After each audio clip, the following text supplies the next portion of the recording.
Hi,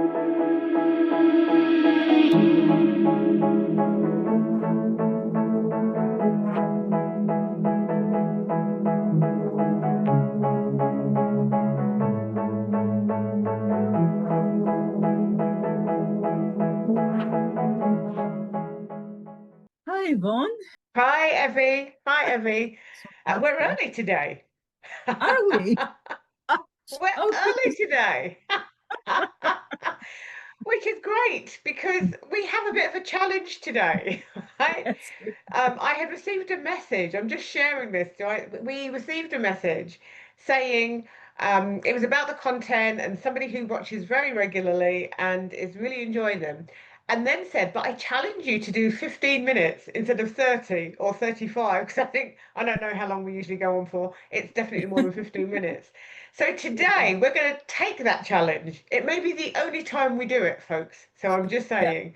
yeah. But we're going to take that challenge today and we're going to run with 15 minutes to do today's live, right?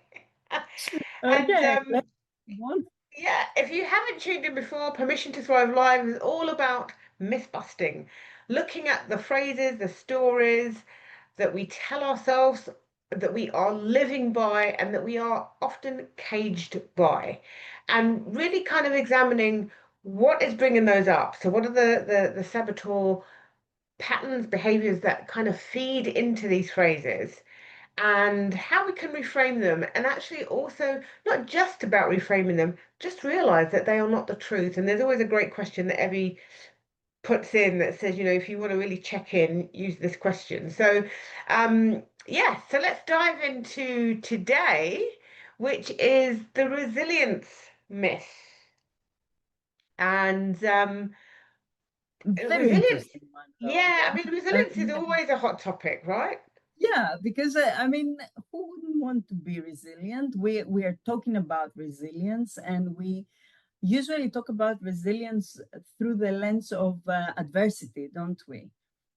Um, but the thing is that uh, there is one thing I think resilience is one of those things that can be misread or can be misrepresented in certain ways. So it's one thing to be resilient and strong, and it's another thing to want to show that you are resilient and strong. Um, and what I mean by that is like in the second area, in the second way, what we're doing is like we're thinking that this is how we need to show up. We don't check in with ourselves to see if we can actually do it. And we are just depleting ourselves because something told us that we need to show up a specific way. And what is that first phrase that Yeah, I think that first phrase feeds directly into that because it is, I have to stay strong. there you go. I Yeah. have to stay strong. Um, and I mean, this is a phrase that I haven't used, but I've heard it a lot. And I've heard it a lot from men and women, right? This, I have to stay strong. Well, I guess part of me wants to say, well, what does strong mean to you? Right? What does that even mean to you? Because I can bawl my eyes out and still be strong. Mm-hmm. Do you know what I mean? So what is when we are talking about strong, what does that mean? I think that sometimes we lean into that word strong, where really what we want to say is, I not that I have to say strong, but I want or and actually I have to, even the have is an issue perhaps. And more to the point is, I want to be able to hold it together for this situation. I want to, I have a desire to.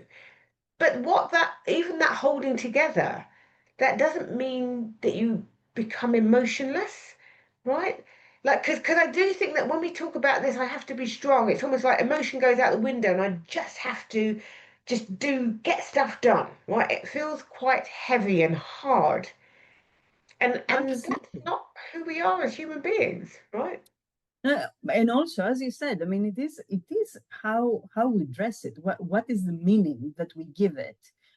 Because strong can be very different for different people. And as you said very nicely, many times I have seen people that they're seemingly not strong because they're extremely emotional, but not running with their emotions.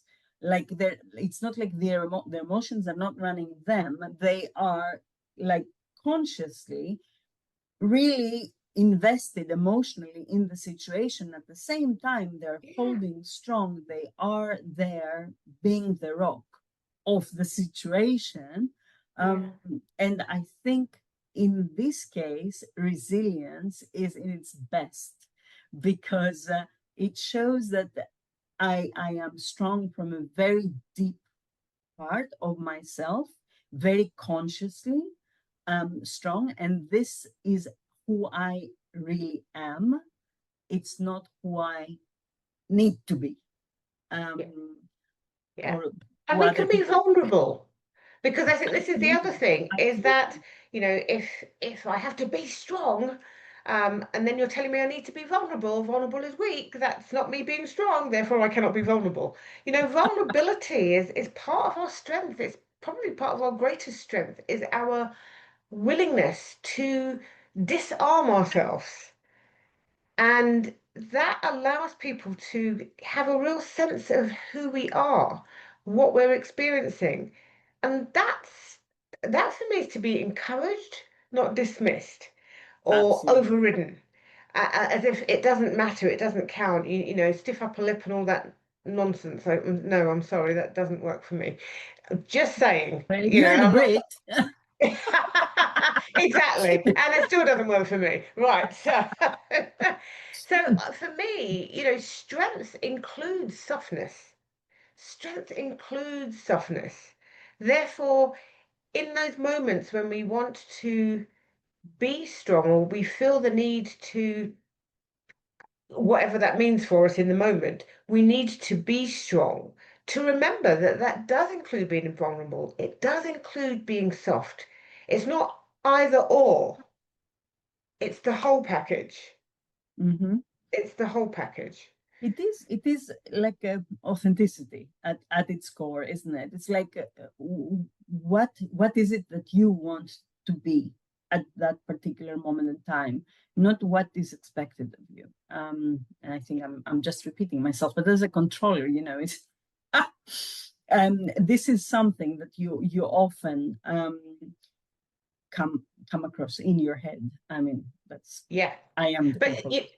absolutely. But as a controller, there's so much, even if you hear the word controller, it's control emotions, control, so controlling feelings, there's all this control that has to go on. And actually, what we're saying is let it go.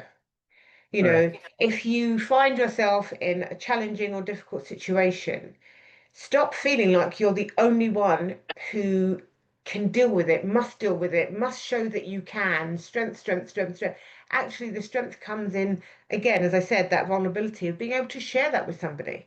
Not for them to fix it, not for them to try and fix you because you're not broken. It's an opportunity for you to release some of that that's being held in the body and in the head, just to release it. And I often find, and I've certainly found this with my coaching clients, is when they have been able to vocalize the stuff that's going on, the turmoil inside, the release is like, I can literally see it in their bodies. It's like, oh my God, how much they've been holding that like tension that somebody else may perceive as strength. Yeah, let it No, go. it's not exactly. I mean, tension is a very good word because I'm thinking the more you hold on to something, the more like you put strength and pressure on it. It is very likely that this thing is going to break, and at this stage, it is yourself that becomes the thing that will break eventually. And I think that is the great the beauty of understanding that you can release, because you can release, and at the same time now you are increasing your strength because you don't hold on to everything that um, is not that important, and you can increase the levels of strength and be who you are and be way more effective in that state. I don't know. Also, you were talking about the body, like literally. I have found myself stop breathing when I am in full tension, full like I need to hold everything together. That by itself rings bells, big bells, Yes, with it regards does. to what it does to the body. Absolutely. And so what's that's impacting the nervous system, and you're almost training the nervous system that when I have to be strong, this is how I have to feel. No, it's like cut yourself some slack. You do not need to be holding all of that tension and pain, because it can become painful in the body, in order to prove that you're strong. That's not where the strength truly lies. Um, so we're going to move on because I am watching this time. I'm on it today. Okay. So we're going to move on to phrase two, and that is I can't show weakness, Mm. which for me is almost like the flip of the other. So, but impacted by slightly different voices. The pleaser, the victim saboteurs may come up more with this one.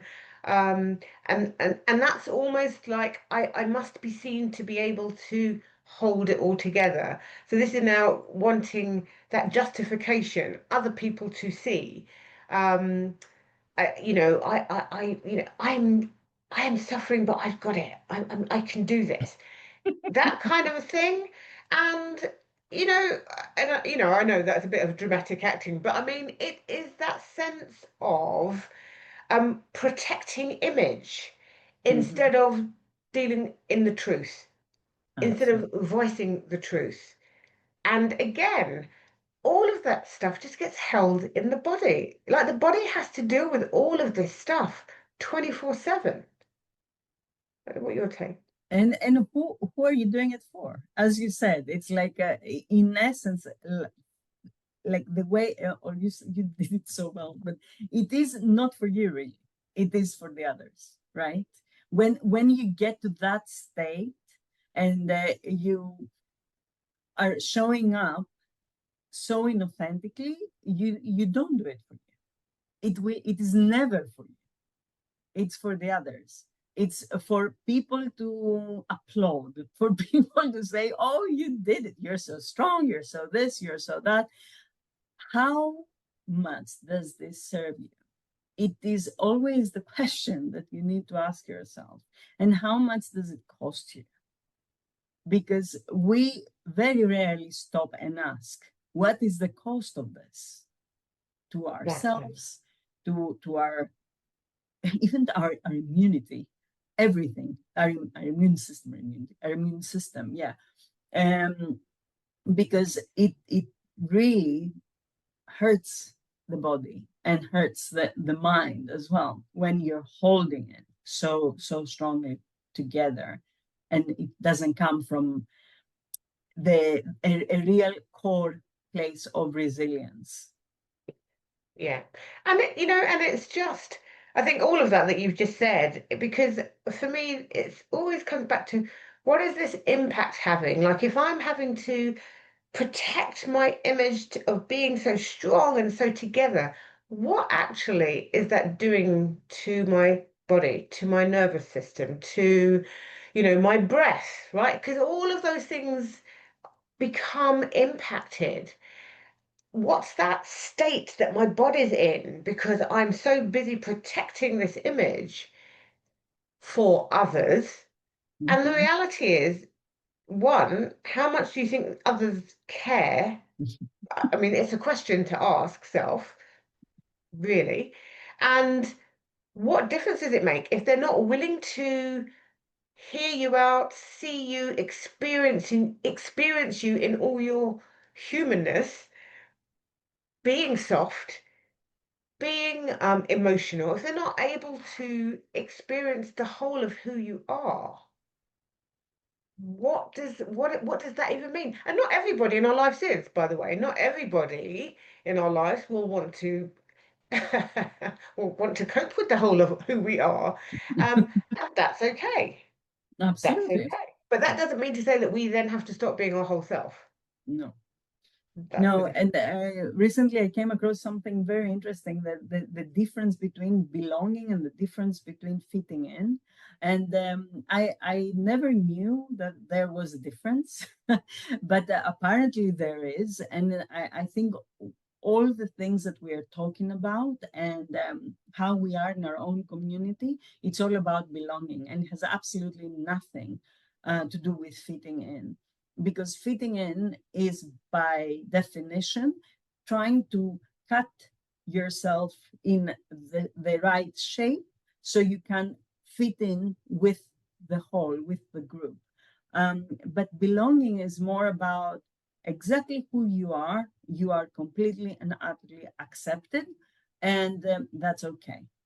So, and the problem with communities in our days, like, and I'm not talking about online communities, physical communities as well, is that they try to shape the members in something, and it's very different to the like-minded, because that can be a conflict there. But like, it's more about like shaping everybody to fit in, and then they're missing out from the multiplicity of voices, of uh, how do you call it, the when the way that Perspectives. people are, yeah, Perspective. Yeah. perspectives, and the richness basically that Yes. all of us can bring in when we are working together. So it Yes. is very interesting to see and question, am I belonging somewhere, or am I fitting in, or I try to fit in?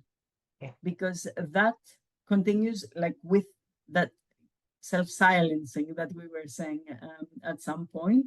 So when you don't show up authentically, you are just showing up in this case as the strong, and the one that holds everything together, and the one that can do everything by themselves, and I don't know what, just because you think this is how you're going to be accepted, this is how you're going to be loved, this is how you're going to fit in. Yeah. And to show up in that way to meet expectations. And certainly, again, with women who I have coached, that I can't show weakness comes through when they feel the pressure of meeting expectations. Yeah. No, but it's expected of me, therefore I must. That's therefore I must, therefore I must. So that becomes then that pressure and that rhythm of I have to. I have, whether I want to be or not is by the by. I have to be because it's an expectation. I cannot show weakness because I'm expected not to show weakness. And so, actually, again, just being able to hear that out loud and kind of almost look at it and just say, is that how I want my life to be shaped? Do I want my life to be shaped by these things in that way? Do I want myself to be shaped in that way? So that whole thing about fitting in for me is like a tick box exercise. I'll just do everything that everybody wants so that I feel that I'm part of this thing and I fit in. Belonging is very different. Belonging is the whole being, being who the being is. And no, everybody doesn't have to like the being because but there is a way of coming together and being fruitful together in our own selves and not having to have all these layers that we're already trying to peel off. You know, we're trying to take the layers off, not put more layers on. So this is about, yeah, belonging is this is who I am with all my faults, with all my flaws, with all my joy, with all my happiness, with all my whatever. This is it. This is the package. Sometimes I'll cry, sometimes I won't, sometimes I'll shout, sometimes, and I am aware of all of those things. Um, and I think that for me is that for me is the authenticity. That for me is, you know, if you want to be resilient is knowing that you can be in your power, but your power will show up differently every time. Sometimes it might be hard, sometimes it may be just so soft. All of those things are okay. Absolutely. And you know, the other thing is that if you show up like this, in essence, you're giving permission to everybody else around you to show up as they need to show up in order to work together. Yeah. Um, Yeah. because it is important for somebody to take the first step, somebody to say it is okay. Let's just drop the things that we've been told, we've heard, you know, all these things that are not necessarily what we think and who we are. Indeed. Indeed. You know, and I think, you know, one of the things that I'd say to myself, because I definitely went through periods of time where I felt, you know, I can't show weakness, or I just felt like I had to be strong as a single parent. That, you know, there were lots of moments that I can go back and recall where that definitely probably played out in some shape or form. But now it's like I'm strong in my softness. I can be soft and still be strong. I don't lose my strength when I'm being soft. In fact, I probably feel my greatest strength in my softness. That's a personal reflection. Um, and so I embrace that. I embrace that. I embrace the ability to be able to um, tap into my emotions with honesty and let them be. You know, so when somebody says to me, and I've had this a few times, oh my gosh, you're always so happy, you're always so joyful. I'm just like, no, not really. Maybe a lot, and maybe a lot more than most, because I have created or, you know, created my life to be so. But all the time, absolutely not, because guess what? I'm a human. So, right, with that comes the ability for me to not always have to feel joyful, but I live from a place of joy, right? So again, this is all about the permissions that we give ourselves. Are we giving ourselves the permission to be resilient and allow our softness into that space, our authenticity into that space, our honesty into that space, our vulnerability into that space? That for me is the important bit because all of those things help us be resilient in life. Yes, I completely agree with that. It's like being who you really are, working with your own values, and from that state, you are the strongest because you are working with your strengths. You're not working against them. And yeah, Yes. how are we doing Beautiful. time? Well, we certainly didn't do 15 minutes. No Okay. surprise there, but we haven't hit 35 either, so I think we've done pretty good. We're going to take that. We are going to take that as a strength Yes. and run with that this week. But you know, we keep showing up week after week. We're loving doing this because it's paying dividends for us and for those who tune in, and we get some really lovely messages. So I want to thank those who have interacted with us away from here. And we're really open to that, and we want to hear other people's thoughts and comments as we talk these things through and share experiences because, again, you know, this widens our perspective when we get other people's experiences in the in the game. So Yeah, with that said, at Permission to Thrive, we're all about myth busting, breaking free from the narratives that keep us caged. with grace, not grind. Thank you so much, 100%. Yvonne, for sharing this space with me today and for almost hitting our goal. Yes. We'll call it a win anyway. Yes, And thank absolutely. you to everyone who has tuned in. Thank you so much. Thank you.